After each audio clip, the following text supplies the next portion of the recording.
Hello guys, आज के video में हम बात करेंगे एक न्यू टॉपिक के बारे में जो कि है ब्लड बैंक। पहले देखते हैं इसके डेफिनेशन के बारे में, फिर जानेंगे इसके फंक्शन के बारे में, फिर रिक्वायरमेंट के बारे में। चलिए वीडियो स्टार्ट करते हैं डेफिनेशन के साथ। A blood bank is a collection centre where blood is collected, store and preserve for future use. Blood bank एक क्या है? कलेक्शन सेंटर है जहाँ क्या कलेक्ट किया जाता है? ब्लड। क्यों कलेक्ट किया जाता है? For future use. Future use यानी कभी इमरजेंसी में पेशेंट है, उसको खून का दरकार हो तो ब्लड बैंक के द्वारा उसे खून मिल सके। चलिए समझते हैं इसके सेकेंड पॉइंट की तरफ। A blood bank should function under supervision of license physician known in the BBMO। Blood bank जो है वो किसके अंडर काम करता है? BBMO को। BBMO stand for blood bank medical officer. आपने पहले देखा ब्लड बैंक क्या होता है, अब चलेंगे हम इसके अथॉरिटी के बारे में कि कौन इसको रेगुलेट करता है, कौन इसको लाइसेंस देता है। Drug controlling authority. The drug controlling authority issue a license to the blood bank. जो ड्रग कंट्रोलिंग अथॉरिटी है यानी स्टेट गवर्नमेंट, वो एक इशू करता है क्या? लाइसेंस ब्लड बैंक के लिए। आपको पता है जैसे आप मेडिकल स्टोर खोलते हो तो आपको लाइसेंस का दरकार होता है, ऐसे ही ब्लड बैंक के लिए एक लाइसेंस का दरकार होता है जो कौन देता है? स्टेट गवर्नमेंट और ड्रग कंट्रोलिंग अथॉरिटी। फिर जानेंगे इसको रेगुलेट कौन किया जाता है। DCGI drug controller general of India के द्वारा ये अप्रूव होता है। इशू करता है स्टेट गवर्नमेंट, लेकिन अप्रूव किसके द्वारा होता है? Drug controller general of India. फिर बात करते हैं इसके नेक्स्ट पॉइंट के बारे में। Blood bank are regulated under the drug and cosmetic act 1940। इसका कहने का क्या मतलब है? ड्रग कंट्रोलिंग एक्ट इशू करता है एक लाइसेंस ब्लड बैंक के लिए, लेकिन वो अप्रूव किसके द्वारा होता है? DCGI drug controller general of India. लेकिन ये किसके अंडर, किसके रूल के हिसाब से वर्क करता है? Drug and cosmetic act 1940। ये एक कंप्लीट चैप्टर है जिसमें आप जानोगे कि इसके अंदर कौन कौन से रूल है जो ब्लड बैंक ओबे करता है या मानता है। आपने पहले स्लाइड में देखा ब्लड बैंक के डेफिनेशन के बारे में, दूसरे स्लाइड में देखा कि उसको कौन रेगुलेट करता है, कौन उसको लाइसेंस प्रोवाइड करते हैं। अब आप तीसरी स्लाइड में देखेंगे इसके फंक्शन के बारे में। Function of blood bank. पहला point, collection of donated blood. Blood bank आपने क्यों खोला है? कलेक्शन करने के लिए। किसका? ब्लड का। जो किससे करेंगे आप? डोनेट से। डोनर कौन है? डोनर जो ब्लड डोनेट करेगा। चलते हैं फिर नेक्स्ट पॉइंट की तरफ। Compliance with the provision of drug and cosmetic act 1940। ये पॉइंट का मीनिंग क्या है?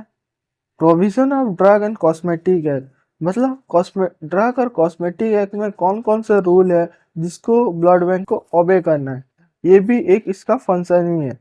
चलिए चलते हैं नेक्स्ट पॉइंट की तरफ। Storage of blood and blood component.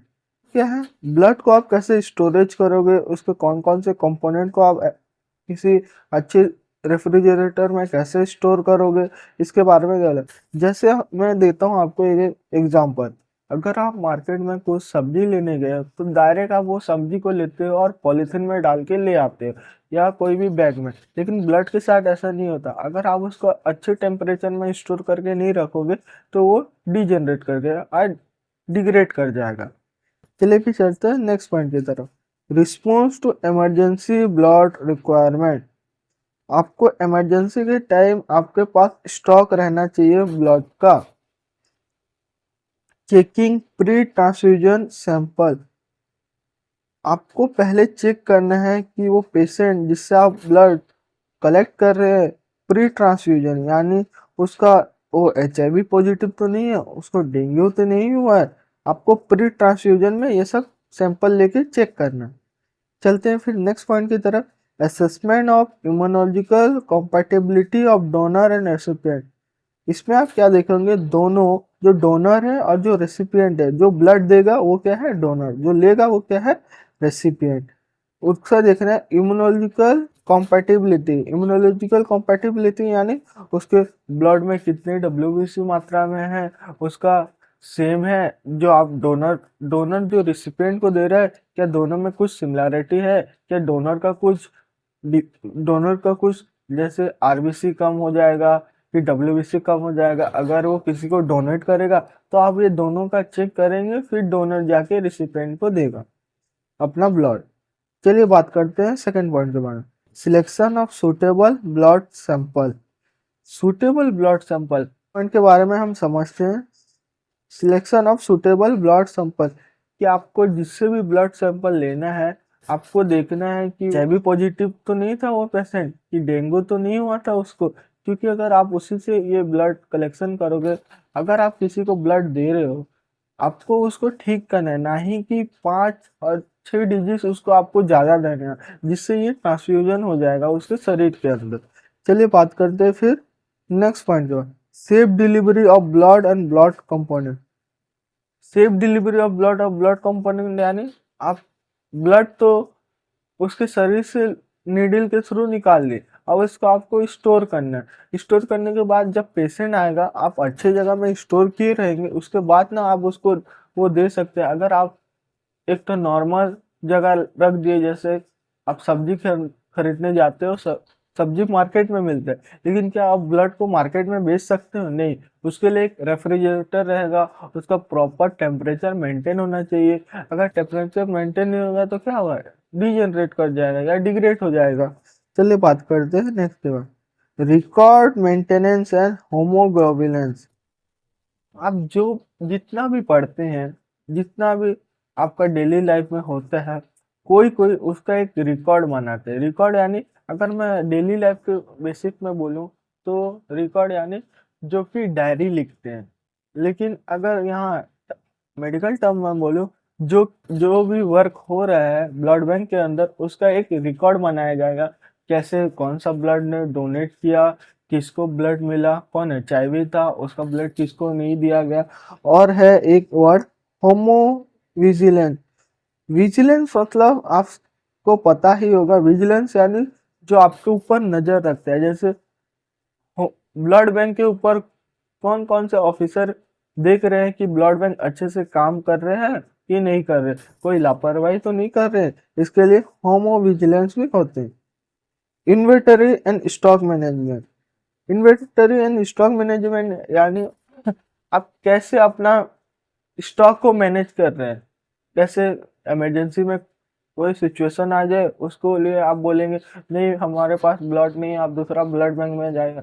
अगर पेशेंट को दूसरा ब्लड बैंक में जाना ही होता तो वो आपके ब्लड बैंक में क्यों आता? क्योंकि पॉसिबल है वो आपके नियर होगा। इसके लिए आपको स्टॉक मैनेजमेंट भी करना चाहिए। अपने पहला स्लाइड में देखा कि ब्लड बैंक के डेफिनेशन के बारे में, दूसरी स्लाइड में देखा कि वो कैसे रेगुलेटर होता है, उसको कौन लाइसेंस प्रोवाइड करता है। आपने तीसरी स्लाइड में देखा कि ब्लड बैंक का फंक्शन क्या है। नंबर स्लाइड में देखेंगे आप उसके रिक्वायरमेंट के बारे में। पहला है जनरल रिक्वायरमेंट। जनरल रिक्वायरमेंट यानी नॉर्मली जो रिक्वायर होना चाहिए, प्रॉपर लोकेशन एंड सराउंडिंग। आपके लिए एक प्रॉपर लोकेशन होना चाहिए, ना ही कि आप कहीं भी जाके हाँ ये जगह अच्छी है मैं यहाँ अपना ब्लड बैंक खोलूंगा। उसके लिए आपको एक प्रॉपर लोकेशन चाहिए, जो कि बिल्डिंग स्ट्रक्चर होना चाहिए। ना ही कि आप एक झोपड़ी घर बना देंगे और यहाँ बोलेंगे ये ब्लड बैंक है आप यहाँ आ सकते हैं, जिसमें कॉन्टामिनेट रहेगा, गुड हाइजीन मेंटेन नहीं हो रहेगा। उसके लिए एक गुड बिल्डिंग बनाना है जिसमें गुड हाइजीन पूरा प्रॉपर सब मेंटेनेंस होना चाहिए, सब साफ सुथरा होना चाहिए। Proper health clothing and sanitation of staff. जो स्टाफ वहाँ काम कर रहे हैं वो भी सैनिटाइज होना चाहिए, वो अच्छे से कपड़ा पहन के आना चाहिए, उनके कपड़े में कोई कंटामिनेटेड ब्लड या कुछ लगना नहीं चाहिए। चलिए बात करते हैं सेकंड पॉइंट को, accommodation. Separated room for refrigerator, medical examination, blood collection, blood component, preparation, sterilisation, washing. इसका मतलब क्या है एकोमोडेशन का, कि सबके लिए एक एक सेपरेट रूम रहना चाहिए। जैसे आप ब्लड स्टोर कर रहे हैं रेफ्रिजरेटर में, तो उसके लिए एक सेपरेट रूम होना चाहिए। अगर आप ब्लड की टेस्टिंग कर रहे हैं, ब्लड मेडिकल एग्जामिनेशन कर रहे हैं, तो उसके लिए एक तो सेपरेट रूम होना चाहिए। अगर आप एक जगह ब्लड की कलेक्शन कर रहे हैं तो उसके लिए एक तो रूम होना चाहिए जहाँ खाली ब्लड कलेक्शन का ही काम होगा। और दूसरा क्या है, blood component preparation. Blood component preparation ये एक बड़ा टॉपिक है, मैं आपको शॉर्ट में बताता हूँ। जैसे आप किसी को कभी ब्लड देते हो तो आपको पता है हम पूरा ब्लड देते हैं कि खाली आरबीसी, डब्ल्यूबीसी और प्लेटलेट देते हैं? अगर उसके ब्लड देंगे नॉर्मली जनरल ब्लड, उसके में सब रहेगा जैसे आरबीसी, डब्ल्यूबीसी, लेकिन उसको खाली क्या चाहिए? आरबीसी। उसके लिए हम ब्लड कंपोनेंट को अलग अलग भाग में सेपरेशन करके हम एक को, जिसको आरबीसी चाहिए हम लोग उसको आरबीसी भी दे सकते हैं, जिसको डब्ल्यूबीसी चाहिए हम उसको डब्ल्यूबीसी भी दे सकते हैं, जिसको प्लेटलेट चाहिए हम उसे प्लेटलेट भी दे सकते हैं। इससे क्या होगा, जिस जिस जोन से पीपल से हम ब्लड नीडल के थ्रू निकाले रहेंगे, हम डिफरेंट टाइप के यूज में आ सकते हैं, ना ही कि एक पेशेंट को दे दें। हम बहुत पेशेंट को वो एक ही ब्लड दे सकते हैं, लेकिन ब्लड ग्रुप सेम होना चाहिए। उसके बाद स्टेरिलाइजेशन। स्टेरिलाइजेशन मतलब उसको पायरोजन फ्री करना है, यानी देखेंगे कि उसमें माइक्रोबियल ग्रोथ तो नहीं है, कि माइक्रोब तो नहीं है। फिर बात करते हैं अपने नेक्स्ट। आपने पहला रिक्वायरमेंट देखा जनरल रिक्वायरमेंट, दूसरा देखा आपने एकोमोडेशन। अब बात करेंगे टेक्निकल स्टाफ एंड ट्रेनिंग के बारे में। टेक्निकल स्टाफ जो कि BBMO, blood bank medical officer, blood bank technician like DMLT, BMLT, registered nurse और qualified and approve technical supervisor. जो टेक्निकल स्टाफ वर्क करेंगे बीबीएमओ के अंदर, यानी ब्लड बैंक मेडिकल ऑफिसर के अंदर, मेडिकल ऑफिसर एक तो होना चाहिए जो कि उसको लाइसेंस फिजिशियन की तरह देखेगा। उसके बाद उसमें कौन कौन काम करते हैं, डीएमएलटी, बीएमएलटी, जो पाथोलॉजी स्टूडेंट सब है वो सब वहाँ काम करते हैं। और एक रजिस्टर्ड नर्स होना चाहिए लाइक पेशेंट केयर के लिए, और qualify and approve technician supervisor, यानी कोई भी एक फार्मासिस्ट, अभी के टाइम में फार्मासिस्ट भी वर्क करते हैं, या डीएमएलटी और बीएमएलटी भी ये पोस्ट के लिए अप्लाई कर सकते हैं। अब देखते हैं ट्रेनिंग। जब आप जब कोई नया आएगा किसी वर्क करने के लिए, उसको क्या चाहिए? ट्रेनिंग। उसी के लिए ये ट्रेनिंग रिक्वायरमेंट भी होते हैं, जो कि मैक्सिमम 1 से 3 मंथ का होता है। ये डिपेंड करता है आपके एरिया के ऊपर। फिर जानेंगे कौन कौन से इक्विपमेंट यूज होते हैं ब्लड बैंक में, और कौन कौन से इक्विपमेंट रहने ही चाहिए ब्लड बैंक में। पहले देखते हैं हीमोग्लोबिन मीटर। हीमोग्लोबिन मीटर में हम क्या करते हैं, ब्लड कितना है, कम है कि ज्यादा है देखते हैं। दूसरा है रेफ्रिजरेटर। रेफ्रिजरेटर में हम क्या करते हैं, ब्लड को स्टोर करके रखते हैं, क्योंकि यहाँ प्रॉपर टेम्परेचर मेंटेन होता है, जिससे ब्लड डिग्रेड नहीं करता, यानी खराब नहीं होता।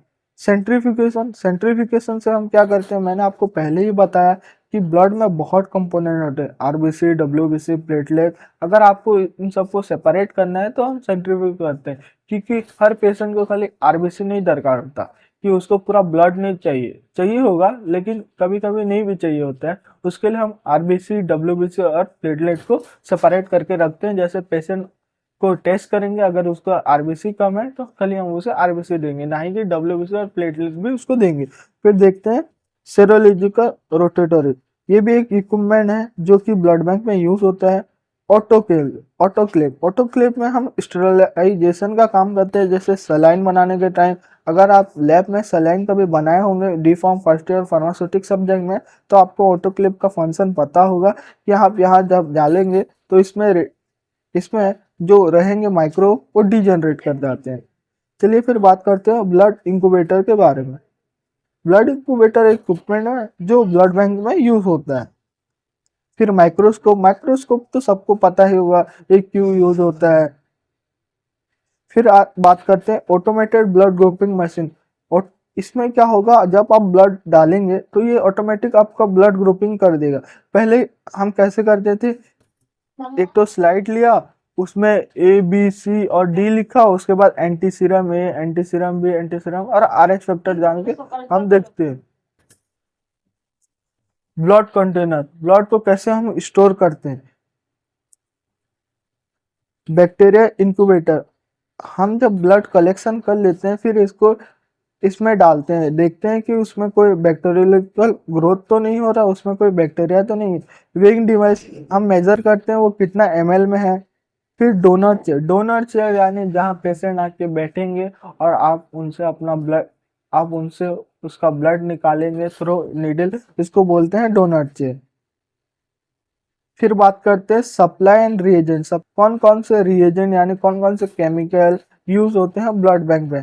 पहले एंटी सीरम, फिर एंजाइम, फिर इथाइल अल्कोहल, फिर हेपाटाइटिस टेस्टिंग रिएजेंट, फिर style needle, HIV-1 and HIV-2 reagent, फिर normal saline. Supply and reagent का मतलब है आप कौन कौन से केमिकल यूज कर रहे हैं कौन कौन से टेस्ट के लिए। सब टेस्ट के लिए अलग हो सकता है। जैसे आप हीमोग्लोबिन टेस्ट कर रहे हैं तो उसमें 0.1 हाइड्रोक्लोरिक एसिड होना चाहिए, उसके सबके लिए ये अलग अलग होता है। चलिए बात करते हैं इसके नेक्स्ट रिक्वायरमेंट के बारे में, जो कि है GMP एंड रिकॉर्ड मेंटेनेंस, जो कि लास्ट इसका requirement. Good manufacturing practice and SOP must be observe for collection compatibility testing storage and distribution.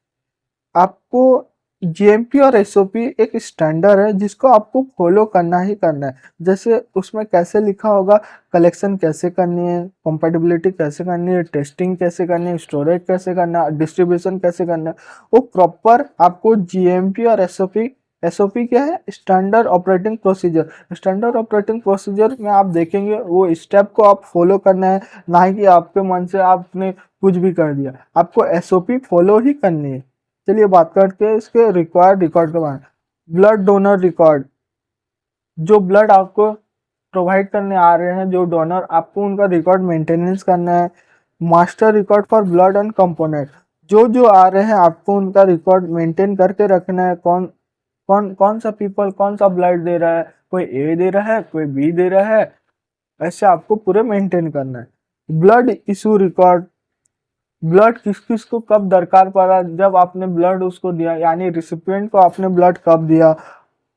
Record of component supplied, कौन कौन से कंपोनेंट ब्लड बैंक में सप्लाई हो रहे हैं उसका रिकॉर्ड आपके पास होना चाहिए।